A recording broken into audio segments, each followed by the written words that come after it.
That was the outro. Yes, hold Hold on, on. fans. We're getting There you there. go. Welcome, sports fans, to the latest S&M production of the Sunday Night Sports Nerd Show. It is the most absurd 90 minutes of anything goes, smack talk, and a whole lot more. Every Sunday night, the sports nerd joins forces with three charismatic co-hosts who are a select group of sports nerds with attitude that are known in Nerd Nation as the Rampant.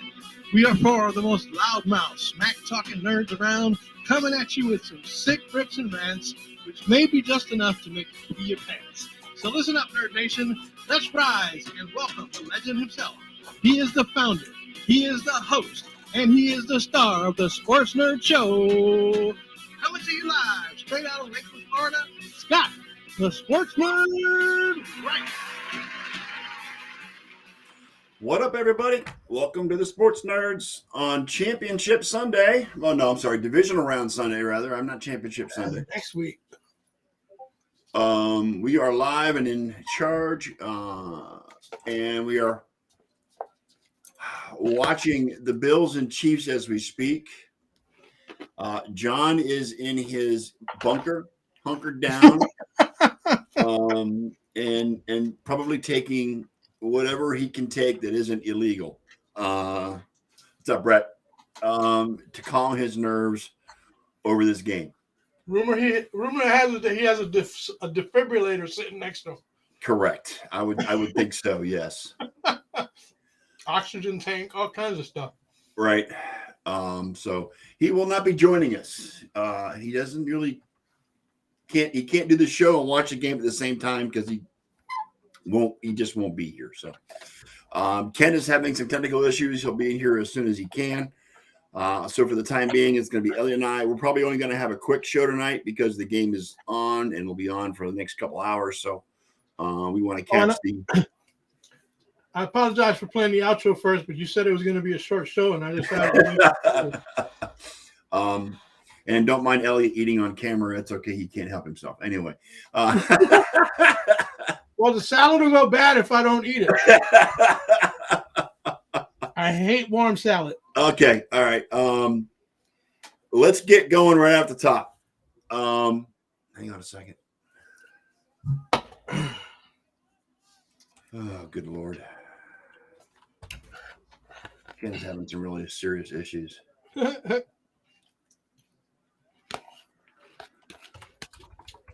all right over there? Yeah. Control room problems?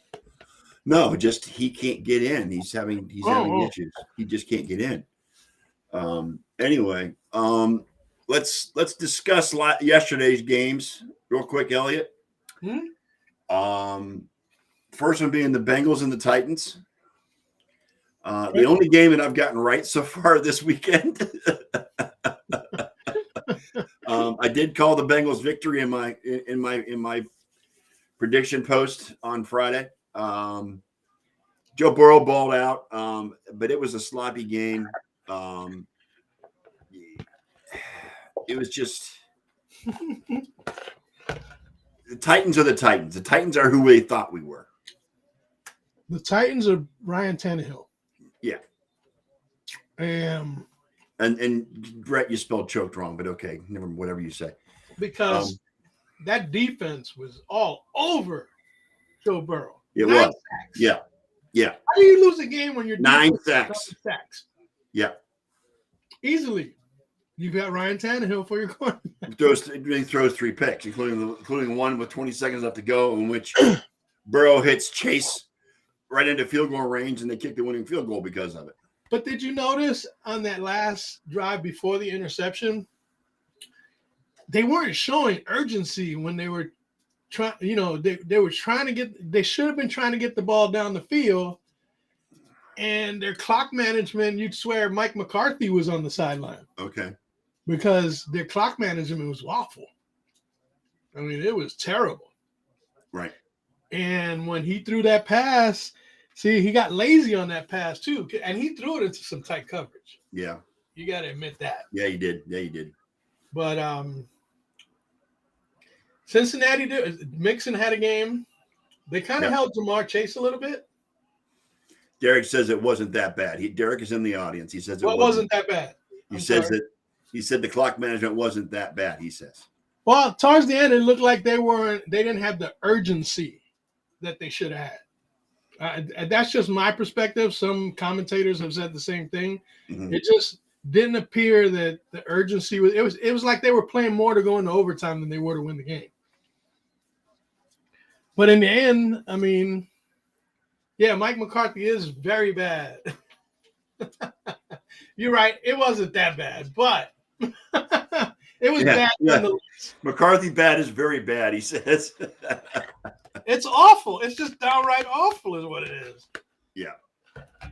So, Joe Burrow, I mean, he did what he had to do. The person that was off the chain was Evan McPherson. Yes. The kicker. Gets a rookie. Hey, Slate. Fifth round draft pick. Yep. And he even called it on his way onto the field. He said, "Yes, he did. Yeah, he commented. Looks like we're going to the AFC Championship." Yep. The kid was money the whole game. He was. I mean, neither quarterback threw a touchdown pass, and neither quarterback threw a touchdown pass in the late game. I think they tried to play too much. Derrick Henry. There was one touchdown pass. I'm sorry, but still. I think Temple. I think it's Tampa, actually. No problem, Anthony. We'll get it right for you. Yeah, it's Tampa. Yeah. But I think they might have leaned on Derrick Henry too much coming off that injury first game back, because Foreman actually looked like Foreman had a better game than Henry. Yeah, and I think that the Cincinnati this is the whole thing. The Cincinnati defense was beat up. They were missing Ogunjobi. Yep. And they just couldn't take advantage of it. I mean, if it wasn't for A.J. Brown, that game could have got really ugly on them. But the defense kept them in it. So, bottom line is Cincinnati won a playoff game on the road. First time. They've won 2 in a row now. Yeah, but this is the first time they've ever won a playoff game on the road. Correct. They were 0-7 prior. Upsets all over the place, dude. I mean, Scott just said that the only game he got right was Cincinnati, but I bet you he's not alone in that category. Yeah. 4 carries, 66. Yeah, 4 carries. 45 of those were on 1 carry. But the fact still remains is that even though Cincinnati's team was beat up on defense, they put all their focus on Henry when he was in the game. That 2-point conversion that they blew.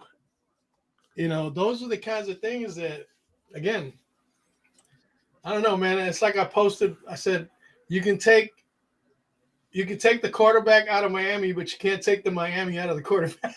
Right, exactly. Anthony wants to know if Brady had a bad day. Not necessarily. With the officials, he did. Yeah, with the officials, he did.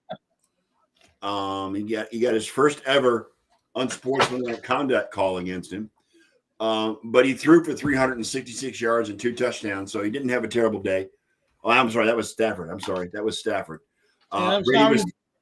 Brady had 329, a touchdown, and a pick. So they both had pretty decent games. Brady did have that 1 interception at the end of the first half, or in the second quarter, whatever it was. He did play great in the second half. And they brought the Bucs all the way back. Brady's Brady. That's going to happen. Yeah, a couple of breaks went the Buccaneers' way, including the fumble during the last 3 minutes of the game to let them tie it up. That was all Jason Pierre-Paul, dude. Yes, it was. JPP was ball hawking there at the end. Yes, he was. Fournette had 13 carries for 51 yards. Mike Evans had 8 catches for 119 and a touchdown. So Mike Evans had a good game. Gronkowski had 85 yards. So all in all, it wasn't a really bad game. Derek, that was a bad play call. They held an all-out blitz. And Arians said in his press conference that not all the players got the message on the field, which is why they got beat so bad. But you don't call. I wouldn't call an all-out blitz in that situation when you're trying to play for overtime. I wouldn't at the least. It just stupid. Stupid. Yeah, you can't in that situation. You can't let the Triple Crown winning wide receiver bust out on you like that. It doesn't make no sense whatsoever. No, it doesn't. And honestly, it was Tampa's vaunted defense that. I mean, they made a good point today to say that this was the first time that the entire defensive unit actually played in the same game. Yep. Which means that they should have been at the top of their game, but they gave up some stuff, including that last play to Cooper Kupp. Yep. And again, you got to give Brady his props. He brought him back, despite a few things here and there, but shades of 28-3 in the Super Bowl. Give it to the Rams, though. I mean, they did. They were up 27-3 at one point. The Rams were. Yeah, it was almost a carbon copy. There was a meme on there that showed the Rams logo, and then it was fading into the Falcons logo, and then all of a sudden it went back to the Rams logo, and it said, "Just kidding." So. But yeah, Burrow had a good game. With getting back to the Bengals game yesterday, the Burrow threw for 348 yards. Did not throw a touchdown. He did have an interception. Jamar Chase, as expected, he had 5 receptions for 109 yards. Higgins had a good game with 96 yards. He really spread the ball around pretty well. And you know what? This Bengals team is just like Niners. They're surprising everybody because they're playing so well and they're beating teams they shouldn't be beating. So, yeah. Well, you know why? Because they're running a balanced offense. Yep. Mixon balled out yesterday. Yep. That allows the other receivers to it allows the receivers to have a little bit more because they got to play again. They got to stack the box when Mixon is running so well. So yeah, they came in with a balanced attack. But again, that's how do you lose a game when your defense gets you 9 sacks? That's inexplicable. Yep. Chiefs just scored, so they're going to go up. They're going to go up 14-7. And Buffalo. Somebody check a wellness check on John, please. Yeah, John's not doing well. I've got him on speed dial here. He's not. He's okay. He's not doing well. He's swearing at Tremaine Edmonds as being garbage. So he's not a happy camper right now. So he's swearing at his own guy. Yeah. Okay. As for the Titans, I mean Tannehill. I mean, let's get into this. Yeah, sure. Let's. Tannehill threw 3 picks. He did throw a touchdown. Yeah, on a one-handed catch by AJ Brown. Yeah, that was an amazing play. I mean, that was Tannehill's probably the best throw of the game right there to AJ Brown. Yep. And AJ Brown just sat there with his left hand and just nursed that ball into his body when he caught it. It was a beautiful play. Absolutely. But again, you're of the opinion that Ryan Tannehill is the problem for Tennessee, and the only problem for Tennessee. I don't say he's the only problem, but the bottom line is that when you make those kind of mistakes, because here's the thing, in football, and you can agree or disagree, mistakes will cost you. Well, yeah, that's overstatement. That's the nature of the beast. That's common sense, absolutely. But yeah, exactly. And to me, Tannehill. Like I said, that last drive, he threw that ball in what was double, almost triple coverage. Yeah. You know what I'm saying? Yeah.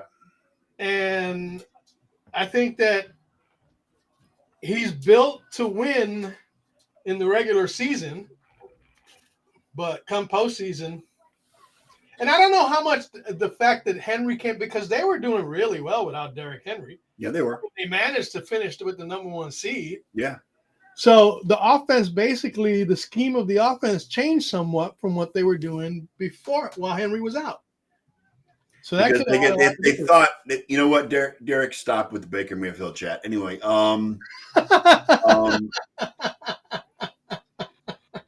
They thought Derrick Henry coming back, he'd pick up right where he left off when he went down in week 8. But how The many times? The dude hasn't had contact. How many times in the past have I said, and especially from a fantasy standpoint, you don't go all out with a guy that's been gone that long. You know what I'm saying? Yeah. And again, I really believe that their offensive scheme changed with Derrick Henry in there. Because they were handing them the ball, 20 touches, 20 carries, 62 yards. Yeah, but the first play of the game, they threw it. He threw it and it got picked off. The very first play of the game. Mm-hmm. Everybody was expecting him to turn around and hand the ball off to Derrick Henry. And why wouldn't you do that? The very first play of the game, his first game back. I mean, that's common. That's what should have been done. So, I mean. But is that Tannehill's problem or is that the play caller's problem? That was the play caller's problem, of course. Now, do you think that I think Tennessee should use him in the same way that San Francisco uses Garoppolo? Look, if you're not a great quarterback, the next best thing you can be is a game manager. Which is what Garoppolo is. Yeah. Garoppolo, you know what? How many times have I myself, and he's the quarterback of the team that I follow. Yes. Okay. And how many times have I said myself that he's not, and he's nowhere near an elite quarterback. Right. He is a game manager at best.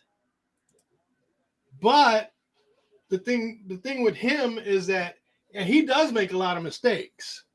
I mean, there were some passes he made last night that should have been intercepted. Right. Okay. But the fact is that he came through in the moments that they needed him just enough to keep the team in the game. Because then defense and special teams just pretty much took over at that point. But with Tannehill, you just can't put the ball in his hands and expect him to deliver the way an elite quarterback should. Right. I agree. Look at Brady. That's what you call a quarterback that knows what he's doing. Yeah. No matter what the situation, the time, the place on the field. He was under a lot of pressure today from the Rams. Agreed. I mean, they were in his mug all day long. But in the end, he got him there. Unfortunately, the defense gave it up with 42 seconds to go. Right. Or else they might still be playing. Right.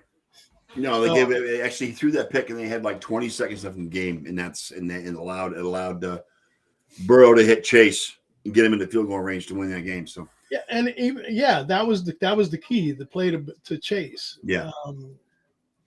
But there was even a Julio Jones sighting. Yeah. I mean, he even had a decent game for as much as he hasn't been around. Julio had 6 catches for 62 yards. That's not a bad game. That's a good stat for someone who just came back from being injured pretty much the whole season. Yes. But again, I think one of the problems is that Tennessee doesn't have a very reliable tight end to play with in their offense. No, they don't. So that doesn't give Tannehill that what they call that there's a term for that. I keep forgetting what it is. It doesn't give him that outlet, right, to use the short passing game.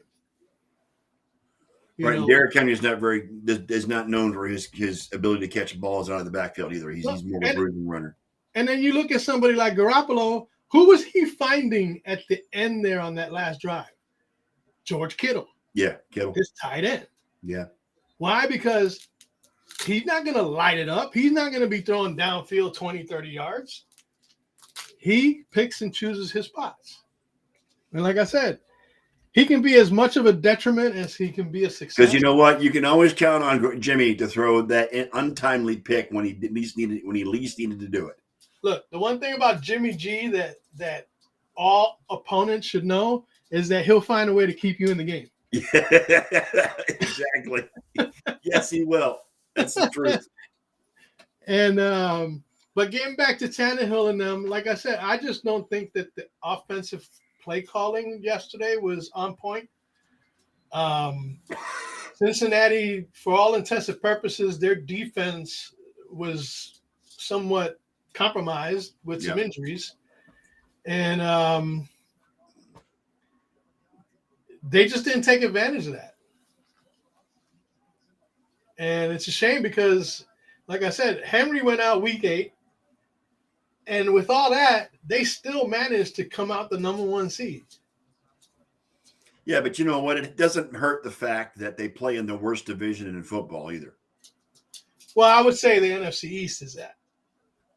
Not necessarily. Well, again, and they did get beat by Houston too. So I mean, they beat teams that nobody thought they'd beat. Oh, they lost to the Jags too. They lost to the Jags. They lost to Houston. You know why? Because they tend to play down to the level of their opponents. Yeah. Tie ball game. Hey. All right, John. John has been resuscitated. Gabriel Davis. But all credit goes to Cincinnati. They hung in there. They did what they had to do. Yeah, they're too sloppy with the football. You're absolutely right, Derek. And again, those 3 interceptions by Tannehill didn't help their cause in any way, shape, or form. Again, you look at some quarterbacks. I mean, even Garoppolo yesterday put together some drives that kept the 49ers in contention. I mean, they had that 4th and 1 that they didn't make, but he took them down the field. You know, and of course they have the incredible Deebo Samuel.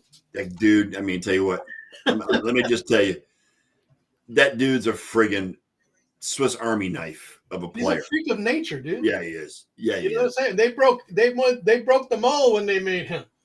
Because the only thing left for him to do is throw passes. He does everything else. Yeah. Yeah. I thought they were leaning on him too hard in the beginning of the game. But they began to spread it around as the game went on. So, but hats off to you and your Niners on that win against the Packers last night. You know, you want to hear something funny? What's that? I didn't find out the result of the game until after I woke up. I fell asleep with when they missed the 4th and 1. Yeah. I passed out. The next time I woke up, Aaron Rodgers is waving at the crowd, and I look at the score and I'm like, holy shit. Yeah. We won? Yeah. Yeah. Yeah. Getting into that game a little bit, I mean, this game bottled down to the simple fact that Green Bay special teams is horrible. They gave up a block. They gave up a blocked field goal and a blocked punt that resulted in a touchdown. Mm-hmm. Their kick coverage was terrible. Their punt coverage was terrible.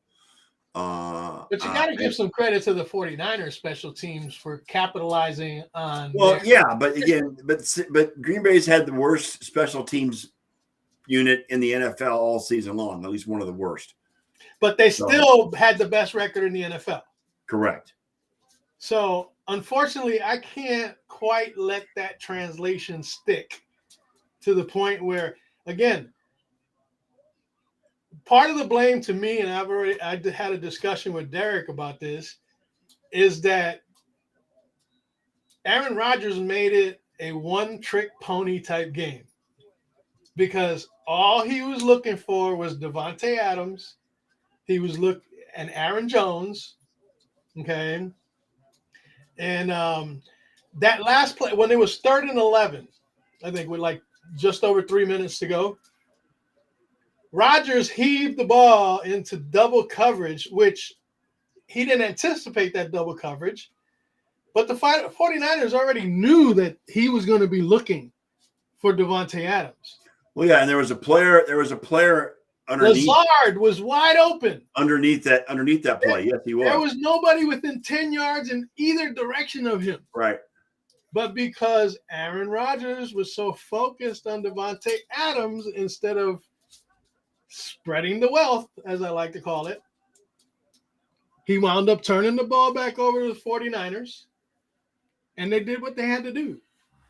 Oh, Kenny's on the Bengal bandwagon. Oh, that's a Red Sox hat. Okay. Oh, yeah, that's a Red Sox.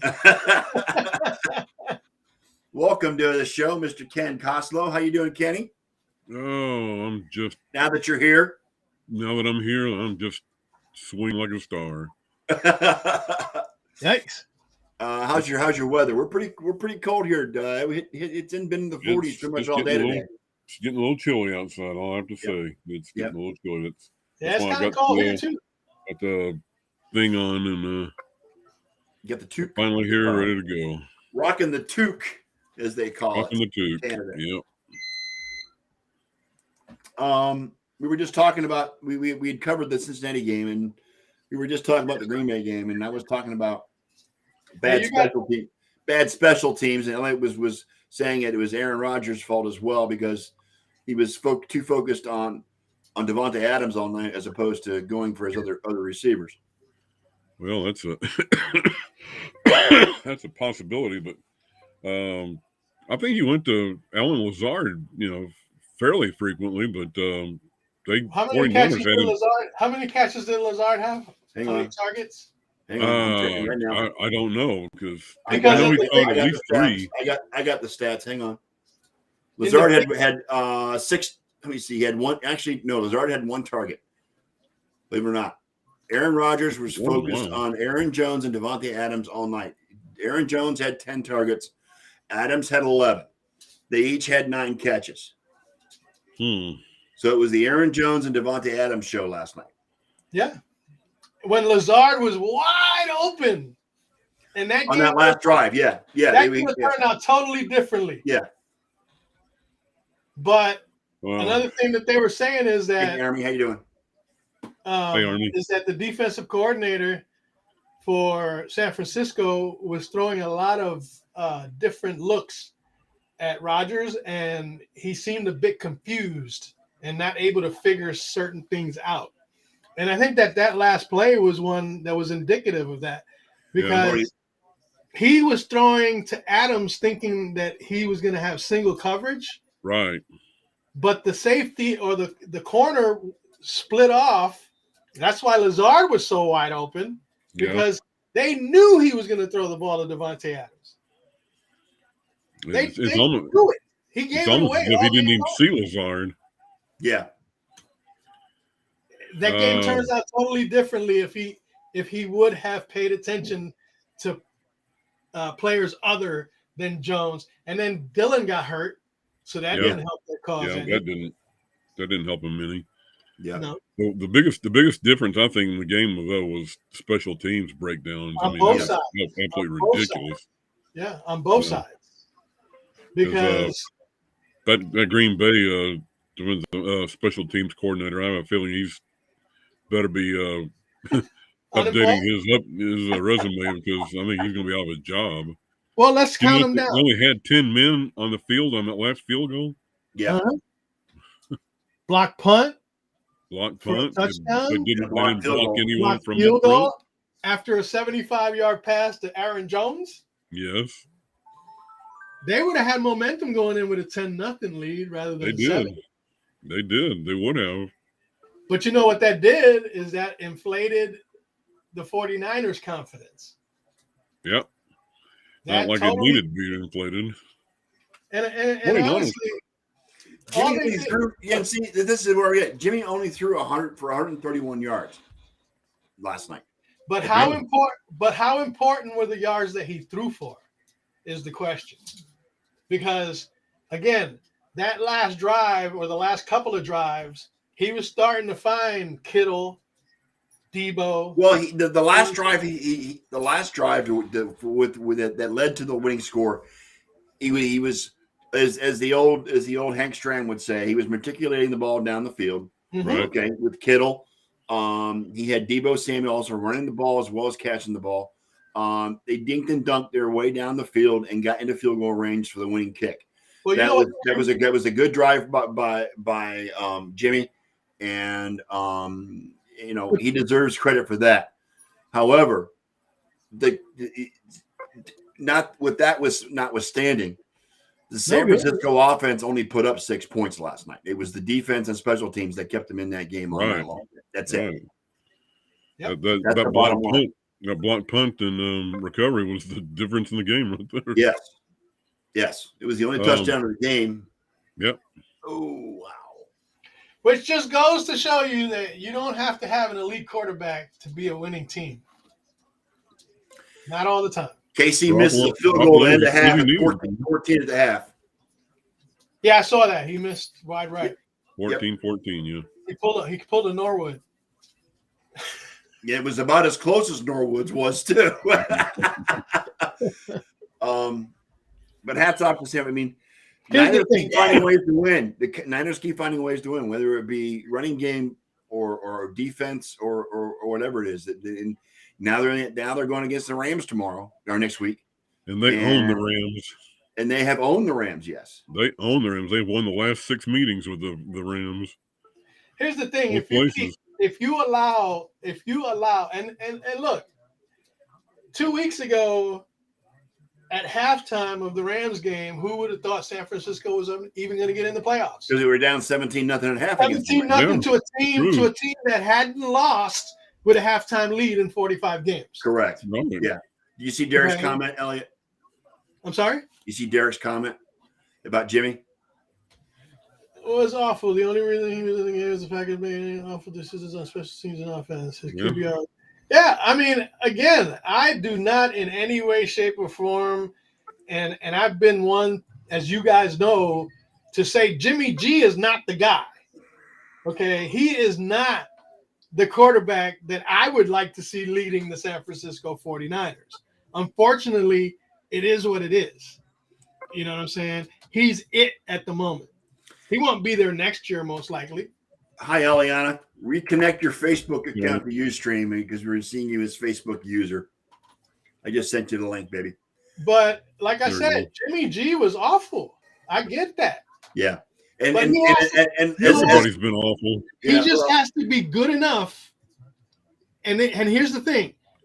One thing about the 49ers is if you let them hang around long enough, they'll find a way to beat you. They'll find a way. Green Bay took that first drive down the field, marched it down. At that point, I was like, oh, this might be a long night for the 49ers. But then what happened? Mercedes Lewis fumbled. Yep. Okay. And from that point on, the drives that Green Bay was putting together weren't really working out. Why? No. Because San Francisco made adjustments. D'Amico Ryan is the defensive coordinator, and he's done a bang-up job with that defense and the special teams. Look, here's the thing. When you're a team, you find a way to make up for certain deficiencies in other areas. Yep. And again, let me just quantify this by saying Elliot is not a fan of Jimmy Garoppolo. He does not. He's not a big fan of Jimmy Garoppolo. No. Matter of fact, I was begging for him to get injured earlier in the season. Oh, come on. That's rude. That's terrible, Elliot. I'm just kidding. That's awful. But when he got injured, I was like, well, here's the thing. It's either Jimmy G or Trey Lance at this point. Trey Lance, to be honest, Elliot, he wasn't ready this year. He really wasn't ready. No. He's about as ready as Jordan Love is to replace Aaron Rodgers. I agree with that one. Okay? But here's the thing, is that, and I found this stat very interesting, that in games where he has been a betting underdog, his record is 13-5, which is the best in Derek NFL. Coming full tilt with the Jimmy G hate. I love it. Hey, you know what? Like I told Derek, I ain't going to argue with him about Jimmy G and his lack of abilities or whatever. Jimmy G's laughing all the way to the bank right now. Yeah, that's true. He's laughing all the way to the NFC Championship right now. Yeah, it's true. And to nobody be honest, expected Jimmy G to do anything. If it wasn't for the mistakes the Packers made on special teams and in other situations, Jimmy G would be sitting at home right along with Tom Brady today. So I mean, that's basically what it boils down to. True. You know, the Packers' mistakes allowed the Niners to hang around and win that game. That's what it was. But not just that. If you look at it, the Packers only scored 10 points. That's right. This is a team whose offense puts up the highest numbers in the league. But let's face it, the Packers are no longer invincible at home in the playoffs. No, they were for years. In the playoffs, period. Years and years they were, but not anymore. They are not invincible in the playoffs, period. Yeah, I don't think the tundra's frozen anymore in Lambeau Field. Not anymore. They call it the frozen tundra anymore, especially with the heaters underneath the field. And the Niners have proven, the Niners have proven that they're not scared to go into Green Bay. No, the 49ers are playing with house money, and they got you are absolutely right. They've got nothing to lose. So, well, when you play when you're playing with the mentality of you got nothing to lose against a team that has everything to lose, things don't always work out for that other team. That's what's coming up next week. The Rams are all in. They've pushed all their chips to the middle.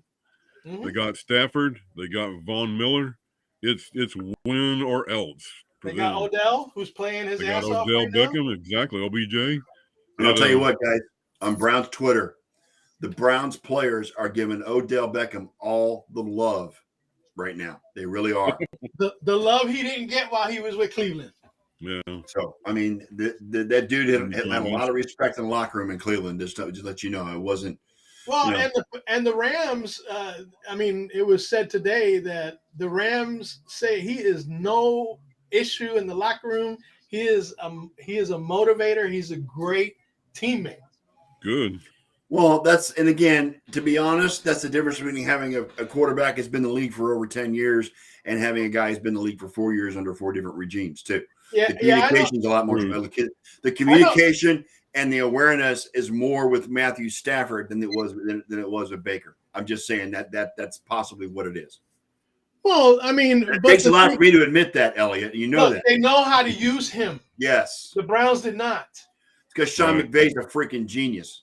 And not just that, but I mean, you got to give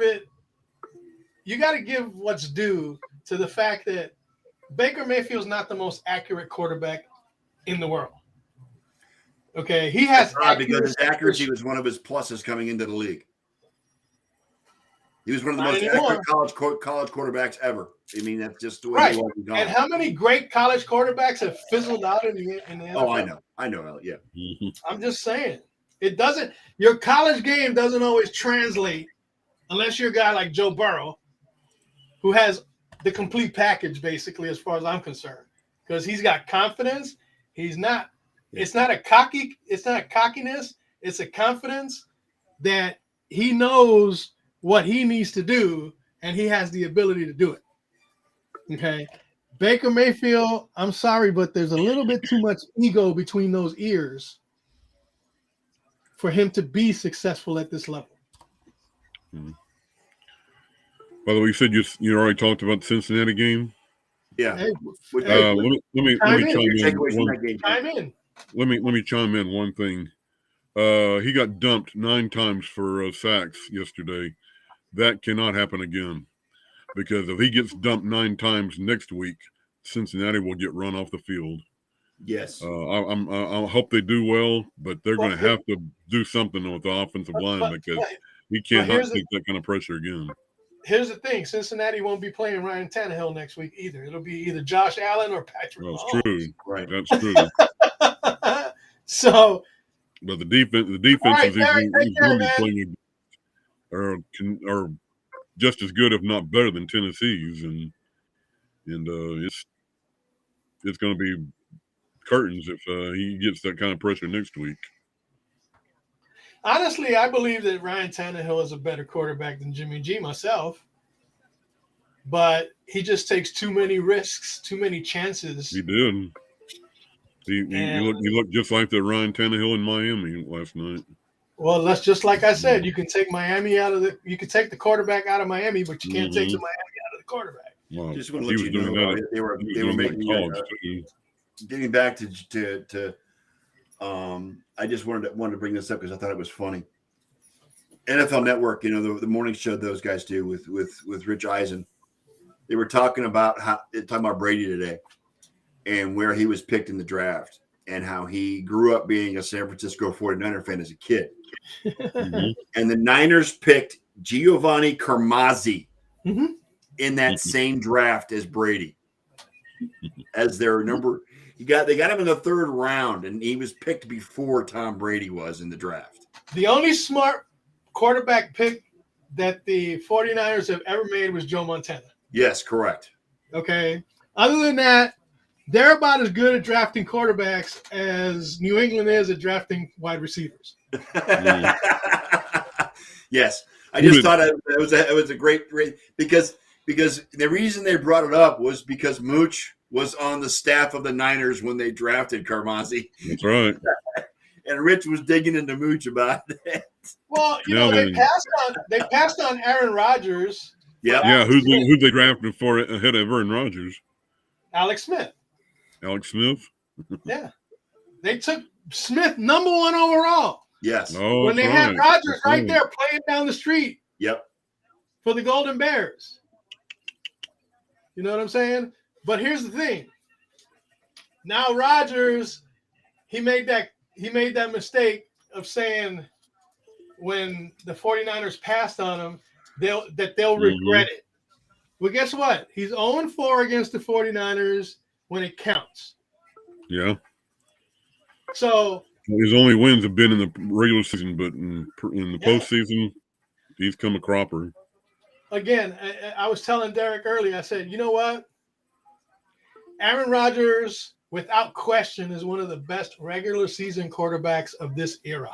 And let me just put this out there. How crazy is it that the Green Bay Packers have had quarterback gold for the last 30 years? Yeah, and 2 Super Bowls. And they've had 2 Super Bowls. Yep. Whereas I got criticized earlier because the 49ers haven't won a Super Bowl since 1994. And they've been to the Super Bowl a couple times, but who really expected them to win those Super Bowls with Jimmy G and Colin Kaepernick? Well, I'll tell you what, that Ravens-Niners Super Bowl wasn't a bad Jimmy game. G. No. Jimmy G had a 10-point lead going to the fourth quarter. They had a 10-point lead, and then Shanahan went Falcons on them. Yep. Okay, he started doing shit that the first 3 quarters, the game plan was impeccable against Kansas City. And then all of a sudden they decided they wanted Jimmy G to throw the ball. That's what got him in trouble. They had a 10-point lead. Matter of fact, the Super Bowl against the Ravens came down to the last play. Yeah. Yes. And remember, before the power went out, the Ravens were kicking their ass. But once the power came back on, the 49ers caught on fire. But here's the thing. Again, that was Jim Harbaugh, by the way. That wasn't Harbaugh. That's right. Yep. But then again, like your I said, boy Jim Harbaugh, who might be going to Oakland, going to the Raiders. I have moderate expectations when it comes to the 49ers under their current makeup as far as offense goes. Okay. And I quite honestly didn't think that they would fare so well in the 2 Super Bowls they did go to. And they lost, but guess what? They barely lost. And they had an opportunity to win both those games. Okay. Green Bay's in the last, how many years? They've been to 1 Super Bowl? 2. Since Aaron Rodgers been to 2. They lost 1, 2. I think it was. They lost the one the year after they won one. Yeah. Yeah. Okay. And then since then they've only been to 1. Here's the thing. When you have high expectations and you don't meet those expectations, then the hammer is going to come down on you. All right, what are your guys' thoughts on Aaron Rodgers? Does he stay in Green Bay another season, or is he gone? He stays. He's not going to go out like this. Well, He's you know not what? going to go out like I this. don't know. The Packers he are wants to- $44 million over the cap, Ken. He wants to go out on his own terms, and these are not his terms. Yes, they And are he's just way over the but cap. They're going here's to. what he said. Here's what he also said. He's Yes. not willing to stick around and be a For a part of a rebuild. rebuilding process. He doesn't want to be a rebuild, but I think he is so in love with the Packers fans, and like vice versa. I don't think he wants to go out like this. I mean, that was humiliating them last night, and that's not the way he wants to leave Green Bay. Yeah, well, He wants sometimes to a leave change of Green Bay in his scenery own can do a lot. terms. That's Sometimes true. a change of scenery can do a lot for people. And no matter the love fest that they have with Green Bay and the fans and this and that, they just don't do enough for Aaron Rodgers to win playoff games. And Derek said it himself. He's like, the main problem with the Green Bay Packers organization is that they don't spend the money necessary to make themselves a complete team. Yeah. And that's not necessarily an Aaron Rodgers problem. That's an organizational issue. That is. That's Murphy. That's Murphy and the whoever thing the general manager is that there's some teams out there that do have overall better teams than the Green Bay Packers. You know, nobody wants to go out like that. I get it. But at some point, when does it become too much for him to deal with that no matter what effort, and like I said, last night, he didn't really have an Aaron Rodgers game. No. Okay. They didn't put up the almost 30 points that they do a game. Okay. But at the same time, the issues with special teams, their defense was great. Their defense was all over. Was great. Okay.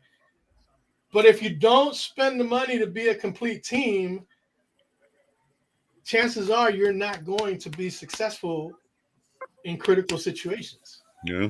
He got sacked 5 times last night too by that defense. So yeah, the offensive line was not keeping him safe at all last night. Again, 2 factors, as far as I'm concerned, totally in my opinion only. The 2 factors were the confusion, the constant confusion of their special teams unit, and the fact that Aaron Rodgers wanted to play only with Devontae Adams and Aaron Jones. He didn't want to play catch with anybody else. But he's never going to admit that. Of course not, because he's Aaron 22 Rodgers. targets to Jones and Adams. 22 targets last night to Jones and Adams. Yeah. 5 other receivers. 2, 4, 6 total targets. Yeah. So out of 28, they just be way too predictable. That's less than 25% of pass distribution to the other receivers. Yes.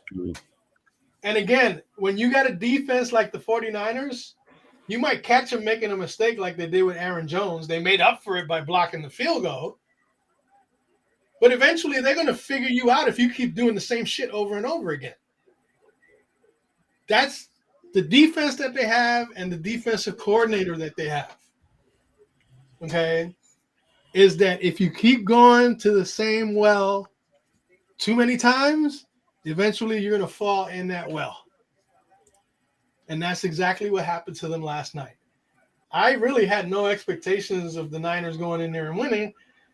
But if anything, history shows that Green Bay is always in this situation when it comes playoff time. And the Niners, you can't blame the Niners for capitalizing on their mistakes. I give them credit because that's what gets you victories over teams that you shouldn't beat. You capitalize on their mistakes. And that's exactly what the Niners did. Yep. All right, moving on, guys. We got one more game to cover here before we get back to the Bills and the Chiefs, where it's still 14-all with about 10 minutes to play in the third quarter. What a game this afternoon with the Rams and the Bucks. Oh, my God. The Rams were up at one point, 27-3. Atlanta Falcons. They brought him on, and Brady brought him back. Brady brought him back. I mean, in combination of defensive plays as well on the Bucs side, keeping him in the game, and that was a great comeback. He almost pulled it off. Vintage Tom Brady. It's all I can say. Vintage Tom Brady in the fourth quarter. He is magic. If you give Brady too many chances, and here's the difference between a Brady and a Rodgers. Brady spreads the ball around. Brady doesn't focus just on one. I mean, come on. He was throwing passes to Cameron Brate. Yes. 3 targets to Cameron Brate. Yeah, 3 targets to Cameron Brate. He only had 1 catch, but yeah, I mean, but he threw. I mean, the ball around. Yeah, I mean, you look at. I mean, he was throwing it to Fournette, Miller, Tyler Johnson. Even Giovanni Bernard had a target today. Yeah. He did focus mostly on Mike Evans and Rob Gronkowski. Those are his go-to guys. Those are his go-to guys, exactly. But there's only 2 players who only had 1 target, and that was O.J. Howard and Giovanni Bernard. Those are the only 2 players. And how many snaps? How many snaps? But how many snaps were they involved in the entire game? Well, yeah, multiple, exactly. Minimal. Yeah. So if you got minimal snaps, you're going to get minimal targets. Bottom line is that Brady knows what it takes to win. I mean, he didn't really have a great it might have been different if he had what's his name? Chris Brown? No. Chris, what's his name? Chris Godwin. Godwin, yeah. Okay. Godwin. Because Godwin gave them that extra piece that would not allow defenses to double guys like Evans and Gronk, and you know what I'm saying? Because if they did, they'd pay the price. But even with that, Tom Brady knows how to play without receivers. He did it for the most part of his career in New England. You know what I'm saying? He had some good ones, but all in all, he didn't have the greatest receiving cores. Right. In Tampa, he's got weapons. In Tampa, he's got a multitude of weapons to go to. Yes. And he knows how to use them. Yes. Rodgers had weapons, but he didn't use any of them. Alan Lazard, I mean, come on, 1 target. This is a guy that supposedly has gained Aaron Rodgers' trust, because that's all you hear. When Lazard was making catches and putting up yards, oh, he's going to Lazard now because he trusts him. Well, I guess he must have lost trust for him last night, because he didn't look his way but just once. And again, when you got a defense that will capitalize on something, on a trend, because that's basically what the trend was last night, that's going to bite you in the ass eventually. Yep. Brady's the GOAT for a reason. But hats off to Mr. Matthew Stafford. Yes. That deep ball to Cooper Kupp, unreal. Busted coverage. I'm telling you, Tampa's defense wasn't up to playoff snuff. Yeah, Arians called. They called an all-out blitz on that last play where Cooper Kupp got that big bomb. Mm-hmm. Not all of that communication was relayed to the players on the field, which is why the missed coverage happened. Right. So that was the issue with the defense on that last play. But you can't let Cooper Kupp. You can't let Cooper Kupp get behind you. You can't do it, no matter what. And I tell you what, Matthew Stafford was 28 of 38 for 366 yards and 2 touchdowns. The dude balled out, and he did. You know, we were worried about him making a big mistake like he has in the past. And he nearly did on first down. Yeah, that ill-advised quarterback draw. Yeah, and he fumbled the ball. He just happened to grab it, but the dude just balled out, and Cooper Kupp had 9 catches for 183 yards. 183 yards by Cooper Kupp.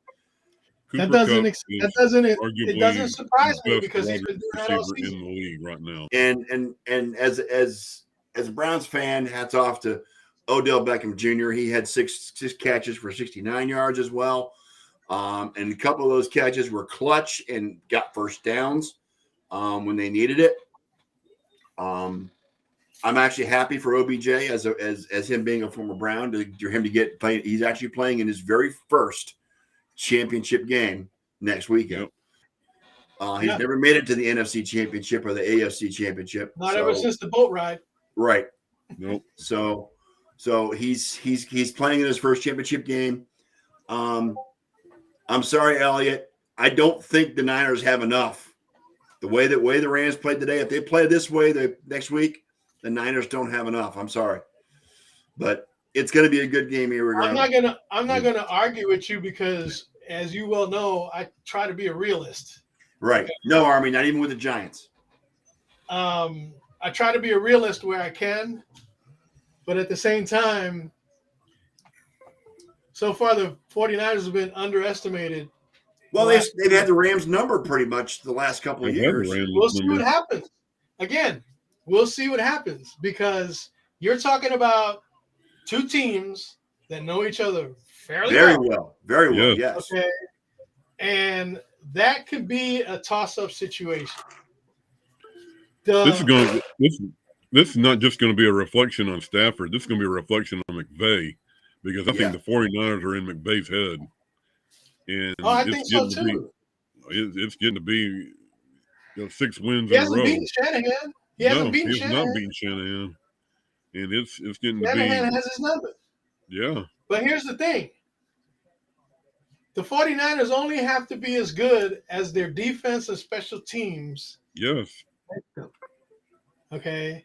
Because, look, they went into Dallas and they scored 23 points. That's an average game for a lot of the good teams in the NFL. But what was it that won the game for them? Defense, special teams. Last night they had no business winning, especially after that first drive. Right. They had no business even being in that game the way that first drive went. But here it is. You got nothing to lose. You play loosely. Matthew Stafford has a lot more to lose than Jimmy G and the 49ers. Mm-hmm. Because if they don't make it to the Super Bowl, then basically all that money they're hosting the Super Bowl. And all those draft picks that they gave up exactly would have been for nothing.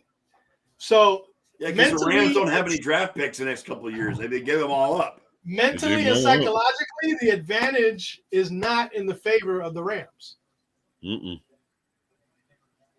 And I'll be the first to say, I see the 49ers being considered a serious underdog. I even said it to Derek earlier. I said the way the Rams, and this is before Tampa came back, the way the Rams were stymieing the Bucs, yeah, I'm concerned. But at the same time, I've been concerned the last couple of weeks. I was concerned when they were down 17-0 and weren't supposed to make the playoffs. Because how did they come back? Yeah, and what, the Rams were 45-0 when they were leading at halftime at that point? Mm-hmm. Yep. And unfortunately, look, if the Rams are going to do what they did against Tampa and almost let them win, then the 49ers got a shot. What? It seems to me that the Rams fade in the second half. And if they do that against the 49ers, it could cost them. And they have a hell of a lot more to lose than the 49ers do. That's true.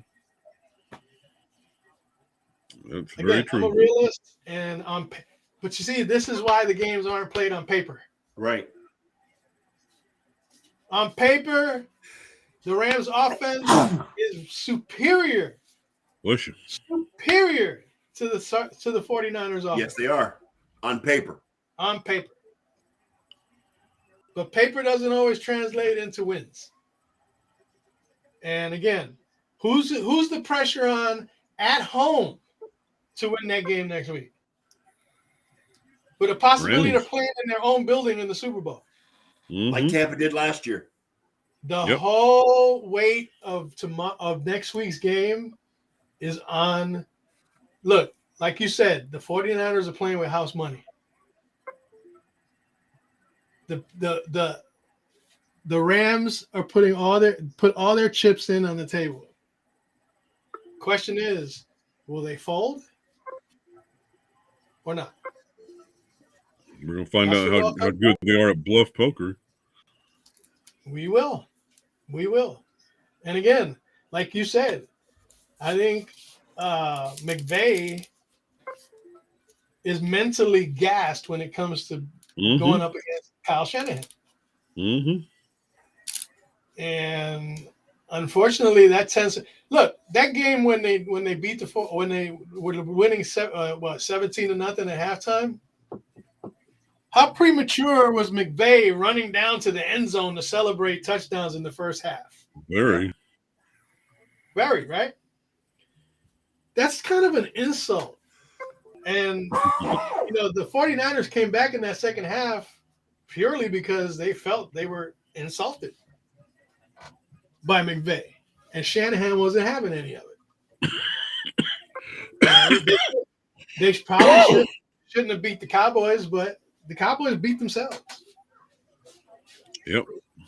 And the Packers did the same. And we all know that the Rams are capable of beating themselves as well. Oh, yeah. They beat themselves in the second half of that last game with the 49ers. Think what you want. Think that the Rams are a lock to beat the 49ers next week because of the way they played today. But you know what? They were this close to actually blowing a 27-3 lead. Yep. And they're not going to put up. Yeah, but they blew it against the greatest player of all time. So I mean, it's that has to be a factor in it as well. Oh yeah. Yeah, but it was their offense that kept giving him the opportunities to come back. Very true. Okay. Yep. Again, you can give Jimmy G all the opportunities in the world, and he won't cash in on many of them. But if you give him enough, he might find one that's critical to cash in on and do it. Bottom line is that I don't believe that the Rams are going to be able to assault the San Francisco defense the way they did Tampa in the first, 2 quarters? 2.5 quarters? Because again, Brady was under duress the first half of that game. If not for a busted coverage, that game was going into overtime. And I'll tell you what, they would have lost. If it goes to overtime, Buccaneers win. Yeah, exactly.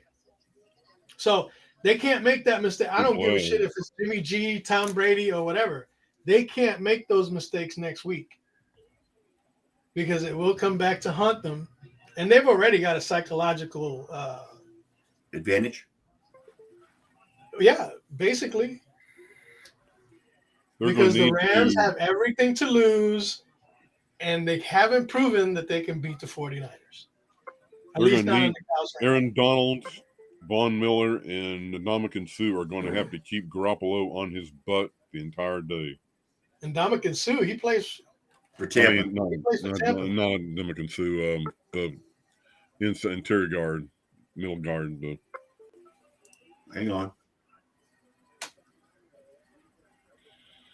The key is that they're going to have to be able to stop the running game, and they're going to have to be able to stop Debo.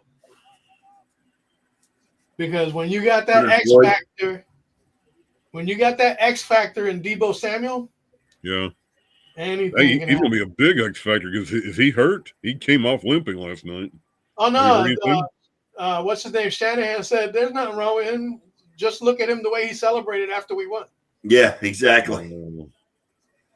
He sure was. Yeah, Debo will be in there. Bad. Yeah, Leonard Floyd is the guy you're talking about. Leonard Floyd. Yeah, they got a good defense. Oh yeah, Ramsey got burned by Mike Evans. Ramsey's going to definitely have to be on his game. Okay, and like I said, man, when the going gets tough, they find a way. George Kittle was shut down most of the last couple of weeks, and even for part of the game against the Packers. But in crunch time, who'd they find? George Kittle. And I'll tell you right now, the biggest play of that game was Debo Samuel running for a first down on 3rd and 7. Yeah. Yeah, it was big. that basically put the game away. Because the 49ers dared the Green Bay Packers to stop Deebo Samuel. And they couldn't do it. That was a huge play call. It was a bold play call, calling a run on 3rd and 7 like that. Big time. Yeah, very bold. But they've run that quite a bit this year, though. Well, how bold is Deebo Samuel? Come on now. Yeah. That guy is not of this planet. He is not of this planet. He is a next monster. Next thing you know, he'll be quarterbacking. They said last night that they used to run that a lot when he was at South Carolina. So. Well, I mean, his speed and his size are just phenomenal. He's built like a tight end. Yeah, and he runs like a running back. Oh, crap. Oh, the Chiefs are driving up 3 already. This number 1 Bills offense hasn't done a good job of stopping KC at all tonight. Look, here's the thing. If the 49ers lose next week, I won't be disappointed. Because they're not expected to win. I mean, right, I'm going to start calling you Arnie now, okay? On this panel alone, nobody's giving the 49ers a chance to win. But it's amazing what you can do See out of when bounds? people don't expect you to do shit. Wow. AC just scored a touchdown. Somebody check on John to make sure he's okay. Oh, that's me. Hang on. No kidding. Wellness check.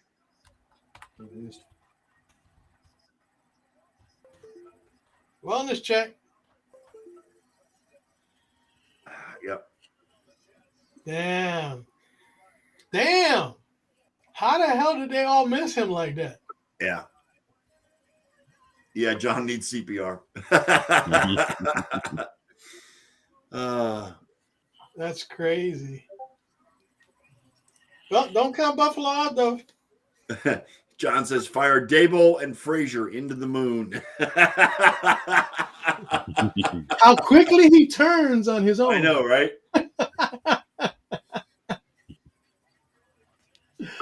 Let me ask you this. That's blind fandom right there. What'd you guys think of the game that Eric Weddle had today for the Rams? Well, that cheap shot on Mike Evans was pretty lame. Yeah, he's gonna have to tone that down quite a bit. He's known for that shit though. Oh, I know. He's known to push the envelope until somebody punches him in the mouth. Brady got punched in the mouth today. Yeah, and he got a personal foul. Foul for it. Penalty for it. Unsportsmanlike conduct. First of his career. Why would you? I'm sorry, but he got hit in the chin. He was bleeding, and all he was doing was trying to make a case that, hey, I know you guys sometimes give me free calls, but this one.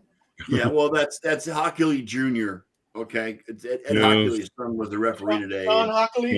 Yeah, and his crew has been known to be the most flag-happy crew of the regular season. So, well, he's definitely not. He's definitely not his dad, because his dad, they what do they call him? Hercules. Yeah, well, his dad could kick his ass. Hercules, yeah, Hercules. Hercules.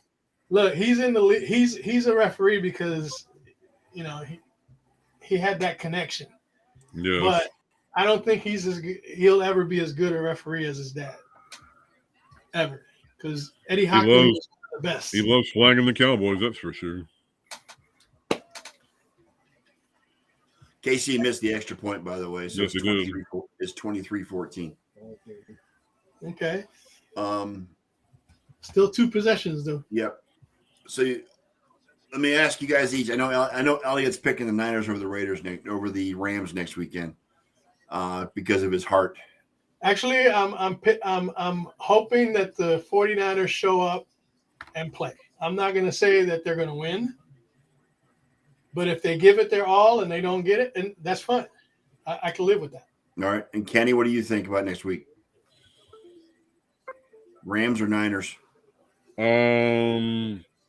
I gotta think the Rams are gonna do it. I gotta think the Rams are going to do it, All right. but And I Thank would you. not. Thank I would you. not Thank be. you. Thank you. I'm Thank going you. to pick Thank the you. Thank Rams, but very, very close. I think Thank you. whatever Thank the you. Thank you. Because you know Rams what? are. The Is 49ers that are for sure, most dangerous. The 49ers are most dangerous when people don't give them a chance. Oh, I know. I'm giving them a chance. I know they got a chance. They got more than a puncher's chance. all right. And they've been Does I known. think it Does could come down Cincinnati to beat? another late field goal. Do the Bengals beat either Buffalo or Kansas City? Well, they I already can't beat remember Kansas the City last once. time. I can't remember the last time Cincinnati played Buffalo. Well, they already 1980 beat Kansas City once. 1988 AFC Championship. I think is the last time they played. They played in the playoffs. Wow. You won't give who a chance, Army, because you Niners. probably said the same thing when the Cowboys played. You probably said the same thing when they played Green Bay. If you're referring to the 49ers. Oh! Oh! There you go. Oh! One play. Yeah, and you know what? Davis. Here's the thing. Oh man. Here's the thing with Jimmy G. Even if he wins the Super Bowl, he's gone next year. Mm. So guess what? He's also playing on borrowed time. No. The most dangerous So- animals are the so ones you you are- corner. You are conceding the starting job to Trey Lance next year? I'm not saying that because there are some. Who knows? Aaron Rodgers could wind up in San Francisco. If he can't beat him, join him, right? He'll be home. He'll be home. He'll be back in his hood. He's been a Niners fan since he was a kid. Oh. So, again, I don't know what the 49ers plans are beyond next week. But again, the most dangerous animal is the one you got cornered thinking that you got the upper hand on. Yeah. So Just when you think you've got him in the noose, they get away. Yeah. the Rams defense almost gave up a 27-3 lead. So please. Yep. Let's not put the Rams defense in the Jimmy category of the Garoppolo is not Tom Brady. 2000 Ravens or anything like that. Because just remember, the Ravens didn't win because of Trent Dilfer either. No, they did not. No, it Okay. wasn't. No, Chris they Dilfer won that game. No. So let's not get it twisted. In other words, Dilfer did not win They MVP that game. They won it because Colin Kaepernick out couldn't there. complete a fade route in the right side of the end zone. Right. Brad Johnson was no Hall of Fame quarterback. No, he wasn't. Okay, so let's not get it twisted. The Rams defense showed up in the first half. They didn't show up in the second half. Okay, and that's exactly what they did against the Niners last game of the season. And Arizona, that was just an anomaly because Arizona just stinks. Yeah. Important fact. First time in 12 years, the conference title games will not include either Tom Brady or Aaron Rodgers. First time in 12 years. Yes. Wow. Gonna have some fresh blood in there. Here's the thing. The Rams won't get it 20. The Rams had a 17-0 lead against the 49ers and lost. So, Armando, I know you're salty because the Cowboys lost. But contain your emotions because you can wind up eating crow like you did that week and this week. I'm just saying. Here's the thing. If they lose, I got nothing to be ashamed of. I got nothing to be consoled about. I can't say the same for I can't say the same for all those Cowboy fans that were crying in the fucking crowd. Last week. One guy got busted by his girlfriend for going to the game with another girl. For having his side piece at the game with him. Yes. You sure will. I'll be here, like I said, and I'll take it to the chin because I'm again, my expectations are not that the 49ers are going to manhandle the Rams, but it's a whole different animal, especially when you're playing a team that has your number. And this is the second time that the Rams and the 49ers have played in the NFC Championship game, by the way. Last time was a butt kicking. Well, the good news is we'll have John next week because the AFC Championship is the early game next week, so he'll be here next week. Oh, wait a minute. That must mean that I have to sit out because the Niners are playing the Rams in the late game, so you'll be late game. He'll be going on while we're on the show. I might have to sit up. No, just kidding. I don't get that emotional about it. All right. Even John said it himself last week. How can you sit there just like that? And I'd be going freaking nuts right now. Uh-huh. I go, because I don't let my emotions get to me. It's a win or a loss. I mean, somebody's got to win, somebody's got to lose. And at the end, win or lose, my life isn't affected by it. This is the only time I can ever remember 3 divisional playoff games being decided on walk-off field goals. Yep.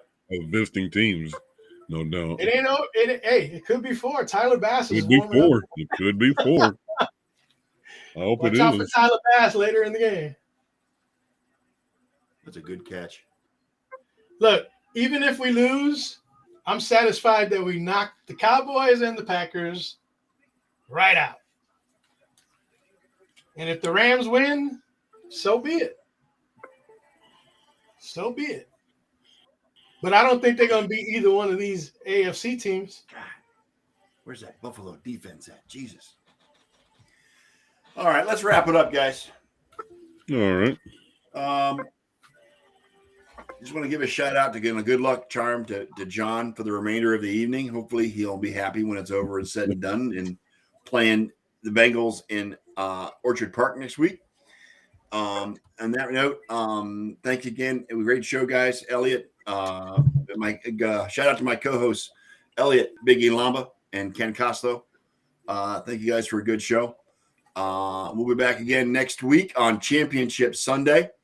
And it may be a short show. We don't know. Depends on what's going on, how the topics go. It's only 2 games, so we'll see what happens. On that note, thank you everybody for showing up. Elliot, play the outro. Let's get the heck out of here. Well, there you have it, Nerd Nation. Another Sunday episode of the Sports Nerd Show in the books, and we are still alive to televise.